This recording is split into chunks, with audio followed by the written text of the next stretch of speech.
I'm sure Coach Lawson has been able to fix that. But We are coming back after winning the ACC inside last year, the advancing that far in the Hilton NCAA tournament, with uptown what Charlotte added, gives me great purpose in saying Charlotte, North they could be a Carolina. Final Four team again this year. I see they have pieces. I know they're going to defend.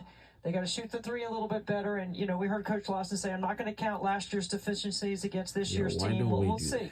They have talent. They've got experience. I think they got a lot of pieces. After elite coaching, elite post play with Fournier, and elite guard play. We just saw the look on Coach Lawson's face when we talked about Emily Skinner. So those are, you know, three things that you want to have in line. But also take a look at the depth of this conference. So we know that the teams in the triangle. So UNC, NC State, and Duke. We know they're going to be the top of the conference. Notre Dame again because they have such quality guard play from Hannah Hidalgo.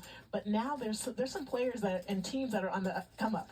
Right, some new coaches that have been in this conference. We've been coaching their teams for 4 or 5 years, and that's about the point where you turn the corner. You start to implement your own system, your culture, and you have some players. So it's Virginia that we just talked to. It's Stanford. It's Virginia Tech. I'm excited about that next group of teams to see who's going to step up. And right now it's 0-0, so anything can happen.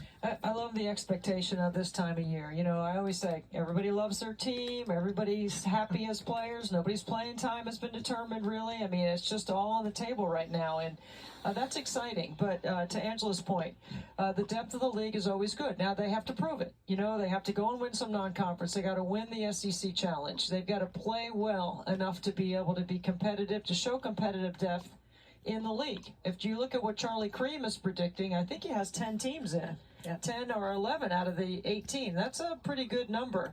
And then I would also say, you know, Vegas has Duke to win it. We think NC State has a chance. We're all picking NC State to win the ACC tournament, and North Carolina is sitting over there against the wall looking at us with an awkward moment like Courtney Bangor isn't going to use that in some of her bulletin board material. I'm sure she is. But that's the competitiveness of what we're dealing with, and it's great. We're not just coming here and we're talking about offense and defense. We're talking about teams that really have the ability to compete for a title. We're just here to motivate people and give you some things to talk about in the locker room and say, nobody believed in you in the very beginning. There is a lot of belief, especially in those three triangle teams, as you guys mentioned, but in this league as a whole, so many talented players and great coaches, including a new coach to the ACC, and that is Georgia Tech new head coach Karen Blair, taking over as a head coach following 7 seasons as the associate head coach at Maryland. She was named the assistant coach of the year a few years back.